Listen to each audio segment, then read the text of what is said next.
Joining us now with stories trending around the world is Oji. Okay.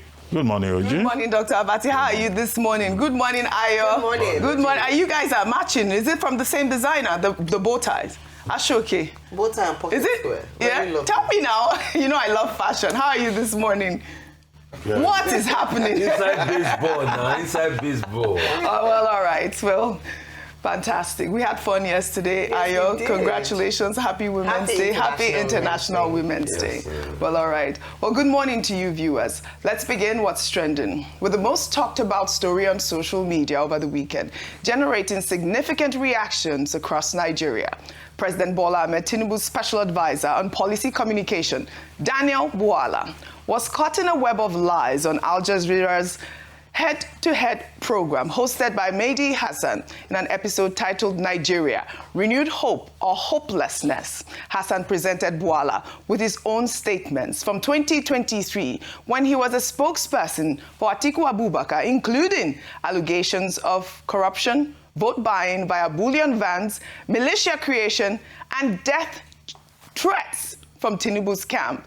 Well, Bwala flatly denied making any of the allegations. Well, Al Jazeera released the edited version of the interview with complete archival clips of Daniel Bwala alleging that Tinubu created a militia to influence his votes and that he received death threats from Tinubu's camp. Let's take a look. Tinubu is one of the foremost politicians in Nigerian history. Tinubu and his people created a militia. Who said those words, Daniel? Tinubu has helped in strengthening democracy in Nigeria. Tinubu and his people created a militia, Daniel. Who said those words? Tinubu brought in leadership skills into governance. Tinubu and his people created a militia. Who said those words? Tinubu and his people never created the militia. So why did you say they did on January 22nd, 2023? I never said that. The candidate of All Progressives Congress, Bwala Tinubu, and his people created a militia. This is the first time in the history of Nigeria we are seeing a political party creating a militant arm leading to election. Does he have a militia that tried to kill you? He doesn't have. I never said he tried to kill me. We have seen violence in Nigeria, and I myself have received threats from him and his camp. Your words. I never said that. There is also this threat to life, and I can tell you that because I myself have received threats from Asiwaju and his camp. You said it was so corrupt, the 2023 election, Tinubu's win. You said that you couldn't eat food for 3 days. I never said that. Where? And legitimate complaints were raised all over Nigeria. That part is what threw me off balance. In fact, I became so sick. For the past 3 days, I found it very hard eating food. Tinubu is not just super rich. It's what he does with his wealth. In 2019, 2 armored money trucks, bullion vans, were seen going into his house, coming out of his house. Where did that money go? No. Point, did you see the money? Or those who reported, did they see money inside the bullion van? Was there no money in the bullion vans? How am I to know? You said it was money in the vans at the time, I never 2023, February. But there's only one person in Nigeria who is alleged to have moved money through bullion vans, and that person is on their ballot as the presidential candidate. On the eve of the presidential elections, 2 cash-laden bullion vans, your words, were seen on the premises, which was ostensibly for vote buying. Your words, January 22nd, 2023. Have you just disowned everything you've said in order to work for this president? I'm coming. What you just said now, I want to put it on record, on my own honor. That's not what I said.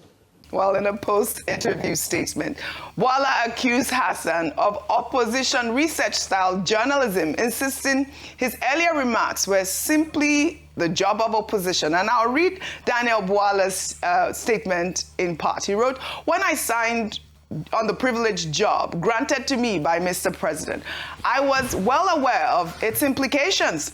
Selling ice cream, looking fine, and seeking the praises of men were never part of it. Some of the fiercest critics of my interview cannot even stand local TV anchors, but the task of promoting and defending the president and his administration is what I do with ease and joy.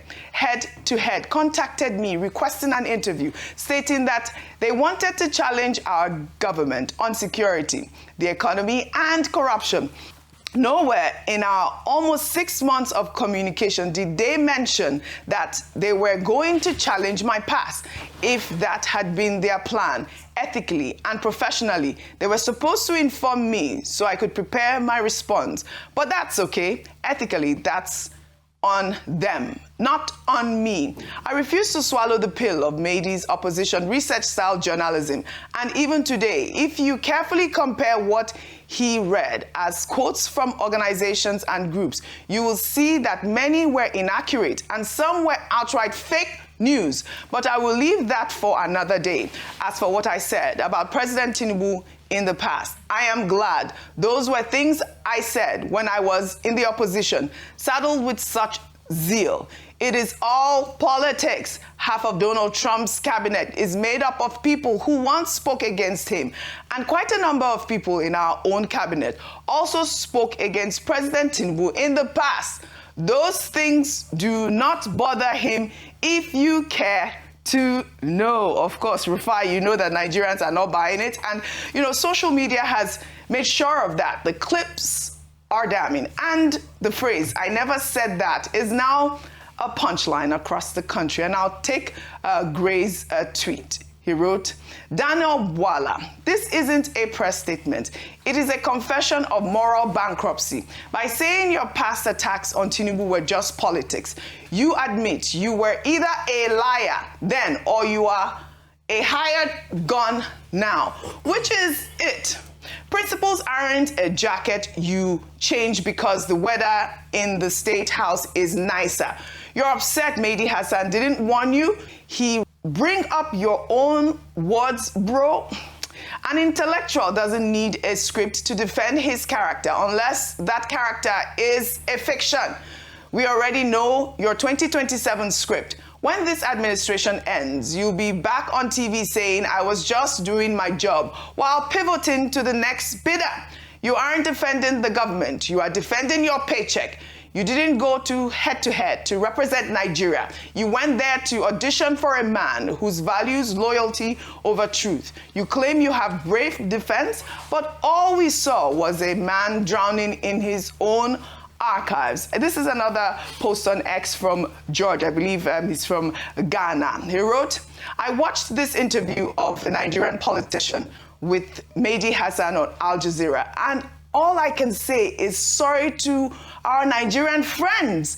I know African politics can be shameless, but Nigerian politicians seem to be beyond shameless. I sincerely can't imagine how they must feel watching that interview."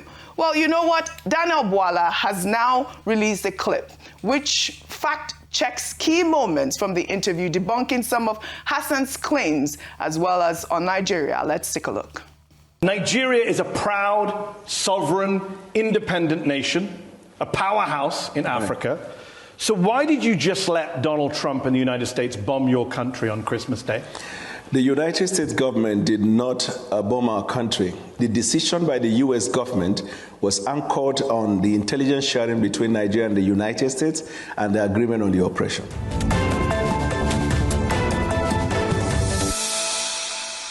You have a history of not hitting terrorists and hitting civilians. You know that, right? Your country. I'm not aware. Oh, well, on December 21st, the Nigerian Air Force said that they handed over compensation to people who were hit in an accidental airstrike on Christmas Day 2024. Do you just bomb every Christmas? When and when? Christmas Day 2024 and Christmas Day 2025. I dispute that fact.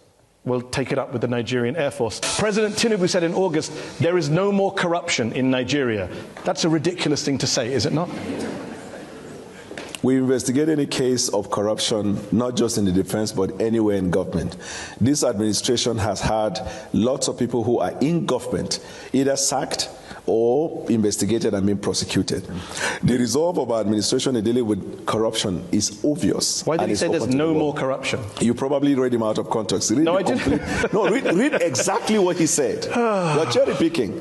How can someone just stand and say there is no corruption in Nigeria? It is getting clearer to the people. We have more money to the economy and no more corruption. Full stop, close quote. Good. So this is the context. The reform that have embarked upon since I took over in Nigeria has been very impactful. I can beat my chest for that. It was initially painful, but today the result is blossoming.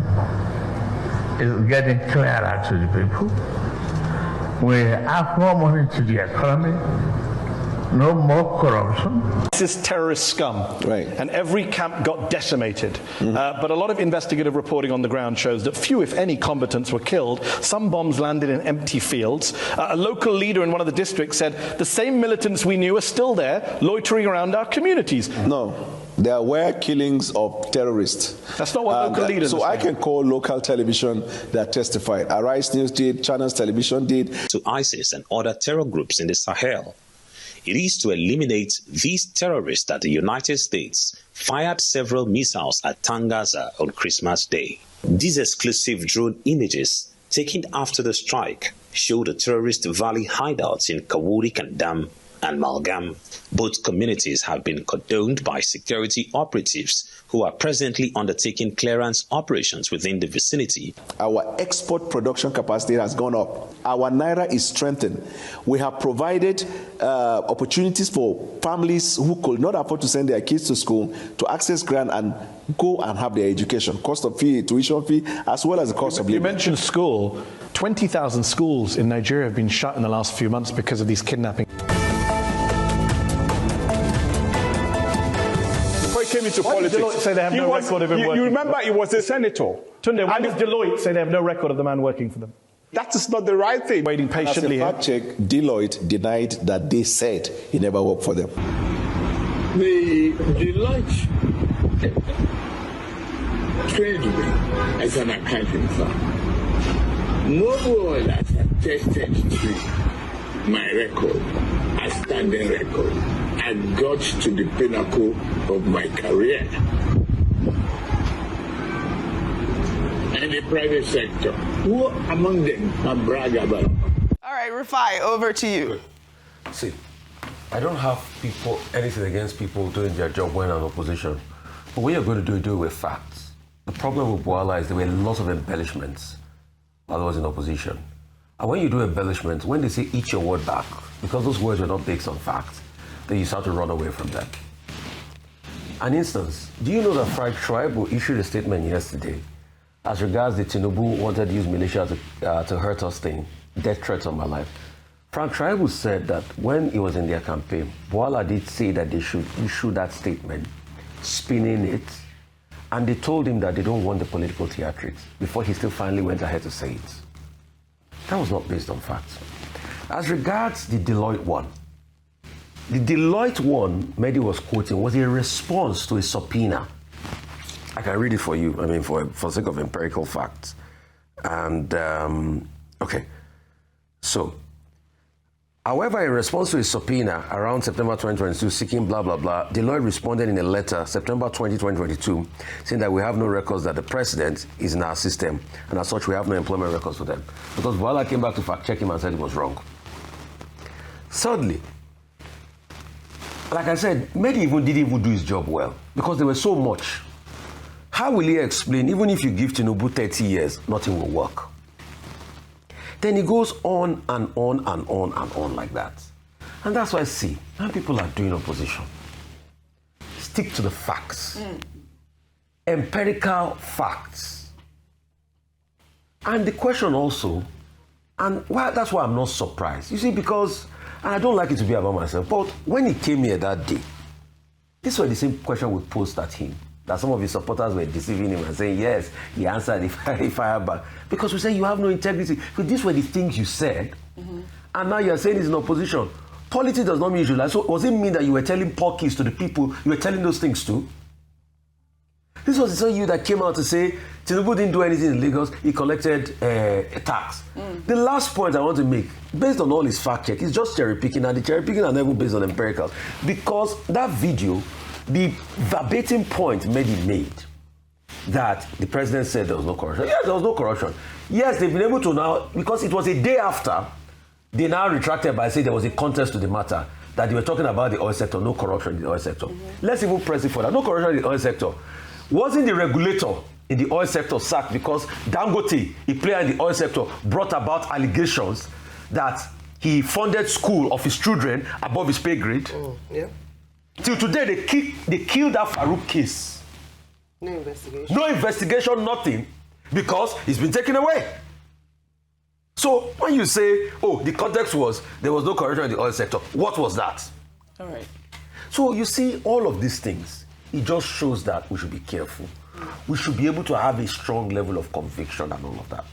Bwala is my friend and my brother. I will say it, yes. We don't agree on many things today.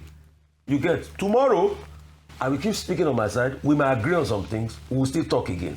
All right. But for the interest, when you are doing opposition, do it and stick to the facts. Because you see life, those that you are quickly this, that, you might still come back. And that's what I was saying the last week. That this one, that some people are saying, opposition will not near you. You forget that the person in opposition yesterday can be your ally today. Who will ever have thought that El Rufai and Peter Obi will be on the same camp? All right. Dr. Abati, you were a spokesman to former President Goodluck Jonathan. I'd like for you to share with us some of your thoughts on, the saga that unfolded over the weekend. Okay. The first thing is, as a spokesperson, it's not every platform that you go to. You choose your platform wisely. In this particular case, I think there is an error of judgment on the part of Daniel Bwala. He said in negotiation about the interview took about 6 months, and he was told he was going to address specific subjects about the performance of the Tinubu administration with specific emphasis on security, poverty, and corruption. But then he got there and he was ambushed. Okay, now that excuse does not wash. If he had been following the program stated by, anchored by Mehdi Hasan, he will know that he's a very biased, conflicted, controversial anchor. People say it is style, but some people will say, well, it's bad journalism. If we check his history, you see that he tends to turn his guests into a straw person. He tries to lie by omission, and he tries to intimidate you. Now, some people will say it's style, but it looks like bad journalism because this inquisitorial approach, once you already have an opinion about the subject, why invite the guest? Yes. You might as well stay on the screen and express all opinions yourself. He has had issues with regard to abortion, with regard to LGBTQ communities, with regard to Gaza, with regard to his mischaracterization of Muslims. And so he himself is as controversial as anybody else can be. Now, if you know that this is the character of the anchor, you are not duty-bound to go there. There are many people who say, no, this particular anchor, because of his style, because of his offensive journalism, we will not go there. Yeah. So he made himself available. So you cannot go there now and be talking about contest. Half of the time, the anchor didn't even allow him to speak. So if he had done his own work, he would not go to that channel to go and talk. The second thing, I hope he will learn his lesson. It's also that the internet never forgets. No. If you say you were in the opposition, you said certain things about President Bola Ahmed Tinubu, something that is even known to everybody in Nigeria, anybody who can just fact-check anything. You don't then go there and say, I never said that. I never said that. If you said it, own up to it. Yes. You don't need to say it is a contest. So the manner of his response is also something, that has infuriated people and that has given opportunity to persons who have been critical of his work with the Tinubu administration, with his lack of consistency, with his lack of principle. It is what has given them the ammunition to say, well, this is the thing about Daniel Bwala. Yeah. But he has collected the embarrassment with his chest. I hope he has learned his lessons. In his commentary, he didn't say he has learned any lessons. He needs to learn certain lessons about that job and to make sure that he doesn't make that kind of mistake in the future. However, I think the Nigerian media is also part of the problem. We create these people. Any dumbbed that comes around that wants to speak on television, you invite them, you give them platform because you are also looking for guests, and then they become whatever they want to become. They use you to climb, And then they turn around and talk derisively about local anchors. Local TV anchors. Yes, we are supposed to be local TV anchors. So, you know, we'll take out of the blame. The media in Nigeria must learn, you know, to choose wisely also in terms of the kind of people you give your platforms to and that you iconize. When they go to international TV, those ones, you know, who also have biases, who have prejudices, as Mehdi Hasan showed clearly. The word I would like to use would be racist, but I don't think I want to go that far. You know, then they get exposed because they don't have respect for you. But here in Nigeria, we tend to pamper people. Anybody who knows next to nothing, who wants to talk, you put the microphone in their mouth and they suddenly become superstars. Dr. Matt, it's content. It's content. It's content. It's not context. It's content. It's content. We need content. Okay. Content. Yeah, all right. Thank you for teaching me. Daniel Bwala has taught us context, you know, but he went on to thank, you know, Mehdi Hasan, saying that, you know, he also praised him, saying that he's a good journalist in that statement that he went. But Ayo, you saw that he brought out, you know, a fact-checking video, you know, to say that Mehdi is, you know, biased as well. Your thoughts on the saga, really quickly? Just for that, let me just take a sip of water. Is there water in that cup? Or is for decoration? Let me have a sip of water. Let me just say that, very simply put, that was an international embarrassment. Whatever the reason was, it was an international embarrassment. And for someone who is supposed to be, or is the special advisor to the president and a spokesperson for the president of Nigeria, the Nigeria of Africa, that was a very poor outing, particularly because a few things out there. And I think this interview has made us see that we are beginning to redefine politics and what should be the standard of politics, whereby opposition is who can lie the best. Opposition politics is said to be, oh, let's sweep it under the carpet because while he was doing all that, you know, he was in opposition, so he was allowed to say anything. There's nothing around, you know, a well-done research to challenge fact for fact. It's about personalities, insulting persons, which we decried during the last election cycle, where you keep attacking the person and you leave the issues. And that's what we keep talking about, that the standards have fallen. And that's why I said it was a representation of what the standards are currently. Then the reason why it also thrives, OG, is because there are no consequences. Sometimes some people who have spoken like this and cross-carpeted have been rewarded with ambassadorial positions. So if you talk like this, just make sure that you get to the good side at the end of the day and you'll be all clear. That is not the kind of politics we should be pushing for in Nigeria of today. And just to mention that this is also a case for those people who would die on the line for certain political parties. At the end of the day, they will go and bring somebody from the other party who insulted them, who denigrated them, and let them come and take on positions. And that's why there's discontent among some of the strong followers of a particular party, because they're saying that we stayed with you in the trenches. We didn't say all these bad words against you, but yet we didn't get any reward, in quote, political appointment. And it is those who were open enough to insult you that have come now and are taking up all these positions and come up. Is the president saying that there was nobody who was faithful during his presidential campaign, who didn't say any of these things about him that could have been his spokesperson? Why did he have to go and meet somebody who spoke about things that he can no longer defend post-election? That's what we're talking about. Lack of integrity, lack of consequence. It's quite a shame for the state of our politics in Nigeria, and that's not how we should be defining it. Opposition politics is not a cesspit of lies and deceit. We should still have some form of integrity in our nation, despite how bad we think our politics is. If I wanted to say May the soul of Onokpasa continue to rest. You know, these were some of the concerns of Onokpasa. Yeah. Today, I remember him. I honor his memory. We might never be on the same sides of the argument. Okay. But these were some of the things he pointed out before he passed. All right. People like Onokpasa that worked and that came here, how were they rewarded? Those are the questions. Those are the questions. I mean, we have dealt with this story at length. I mean, this is an abridged version of what's trending today. We had a lot of stories to take, but I believe, we have run out of time. We're going to bring those stories tomorrow, including, of course, our champion, Ugochukwu, the Good News Report. Your son. My son. My son. We're going to bring making me proud, as always. On that note, I'd love to thank you all for your great analysis, as always, on What's Trending. Well, that's all I have for you guys on What's Trending today. I'll see you all tomorrow.